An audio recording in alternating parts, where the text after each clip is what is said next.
جناب رسول الله صلی الله علیه وسلم فرمایي چې یو مؤمن د بل مؤمن سره د الله د رضا لپاره محبت کوي، نو الله رب العزت دغه مؤمن ته ډېر خیرونه او برکتونه ورکوي. او بیا فرمایي وی دا د کامل ایمان نښه ده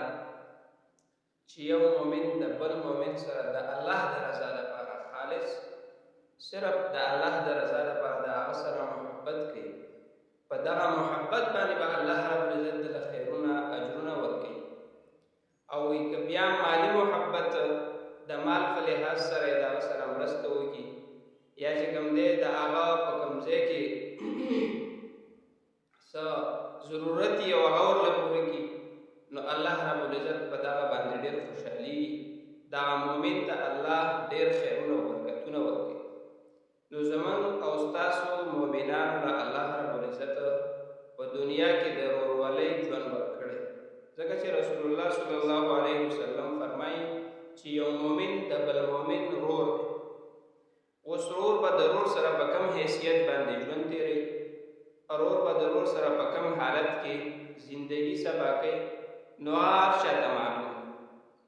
په دې وخت کې زمونږ او ستاسو الله رب العزت په ژوند کې را باندې بیا د رمضان المبارک بهترینه میاشت راوستله. دا هغه میاشت ده چې الله موږ ته یو موقع راکوي چې تاسو لږ عبادت وکړئ، اجر به درله سیوا درکړو. تاسو نفلي عبادت وکړئ، اجر به درله د فرض درکړو. تاسو فرضي عبادت وکړئ، اجر به درله د اویاو درکړو. وجه دا ده چې زمونږ او ستاسو دا 9 میاشتې دا د الله تعالی د نافرمانونو ډکې وي، او په دې کې زمونږ او ستاسو نه خطاګانې ګناهونه وشي.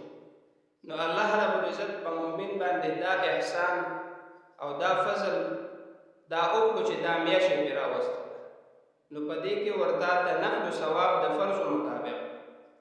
او د فرضو ثواب یې ورته د اویاو درجو والا جوړ. یو فرض به وکړي، ثواب به د اویاو فرضو والی. اوس دا میاشت هر چا ته پته ده چې یو فقیر وي، یو ملنګ وي، ځکه رسول الله صلی الله علیه وسلم صحابه کرامو ته فرمایي چې په دې میاشت کې به عبادت کوئ، او دا میاشت د صبر والا ده. خو دا صبر صرف د مال او صرف د خوراک او اسکاک نه دی. په دې کې صبر الله رب العزت انسان ته د هرې ګناه نه چې هر ګناه وي دا د هغې نه ځان وساتي، دا د هغې نه ځان محفوظ کړي، نو د ده روژه به کاملې هغه اجر به درته میلاویږي کوم اجر چې الله تعالی په روژه کې مؤمن ته ورکوي. بیا رسول الله صلی الله علیه وسلم صحابو ته فرمایي وی آقا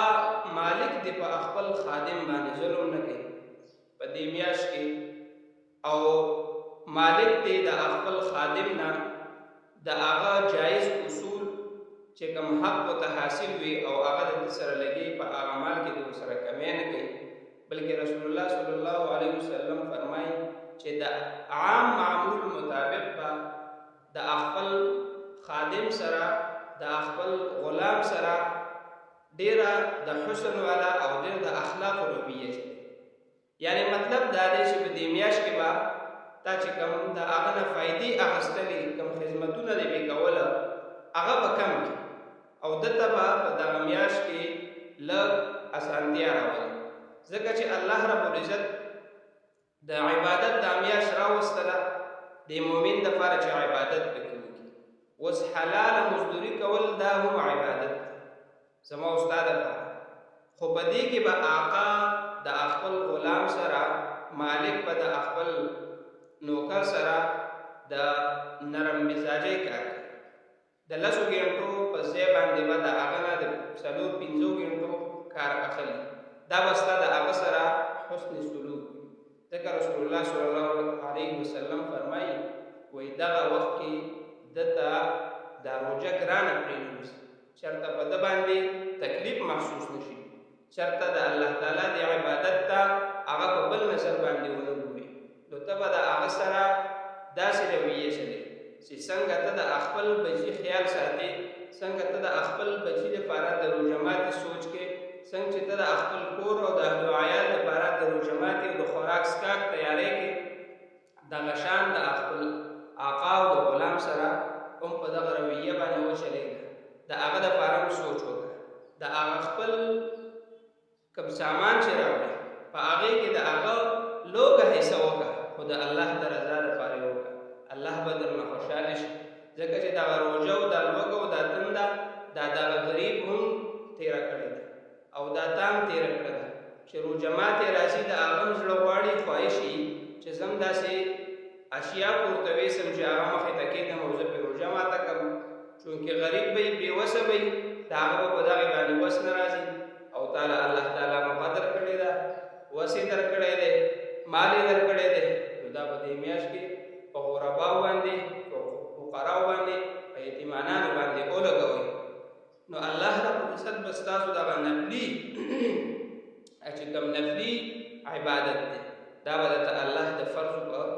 بدله کې د فرضو اجر بدله درکوي او دا موقع زموږ او ستاسو سره ده. مخکې ډېر خلکو په تېره روژه کې ژوندي وو، که د مال والا وو، که په صحت باندې وو، که معذور وو، الله تعالی په هغه میاشت کې هغه له موقع ورکړې وه، هغه عبادتونه یې کړي، په خپل اهل و عیال کې سوچ وکړه نن په دې روژه کې به ډېر خلک چې کوم دی هغه به دا نه وي. اوس هغه موقع د هغې ته نه میلاوي، دا موقع هغه خلکو ته میلاویږي چې چا په خپل ژوند کې محسوسه کړه او چا په خپل ژوند کې ومندله. نو د هغې وجې نه تاسو د غریبانانو مسکینانو سره ښه رویه وچلوئ، د خپل مال کې د هغې حصه وکئ، د خپل روژه ماتو په خوراک اشیاو کې د هغې پوره پوره حصه وکئ. چا له الله مال ورکړي کوشش دې وکړي چې مخکې د روژې نه هغې ته ورورسئ چې هغې په خپل روژه کې د هغې په روزمره استعمال کې راشي. نو الله رب العزت به دا خیرونه او دا اجرونه موږ او تاسو له راکړي او بیا به الله رب العزت موږ ته د عفو اعلان کوي، بیا به موږ ته الله رب العزت په آخري عشره کې د جهنم نه د خلاصي اعلان کوي او دا به د اختر په شپه باندې بیا مؤمنانو ته میلاویږي. او رسول الله صلی الله علیه وسلم فرمایي وایي دا ټول عملونه او دا ټول ثوابونه الله رب العزت دا ورکوي فرشتو ته وایي په پلانکي عمل باندې دا اجر ورکړه، په پلانکي عمل باندې دا اجر ورکړه. خو یو اجر چې د هغې ثواب به الله پاک خپله ورکوي او هغه دی صبر.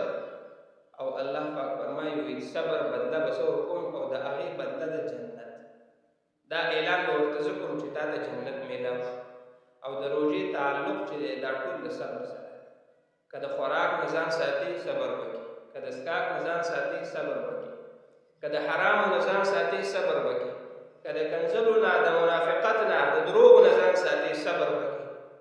نو تعلق ټول د صبر سره دی، یعنې په دغه کې او دغه اجر کې سردار چې کوم دی نو دا صبر دی او دغه سردار اجر الله پاک وایي دا زه په خپله باندې وکړو او د هغې اجر بدله چې دی دا جنت ده. الله رب العزت دې زموږ او ستاسو دغه جنت نصیب کړي او په دنیا کې دې الله رب العزت موږ ته د عفو اعلان د مرګ نه مخکې وکړي او الله دې دا روژه په موږ باندې ښه بهترینه د اعمالو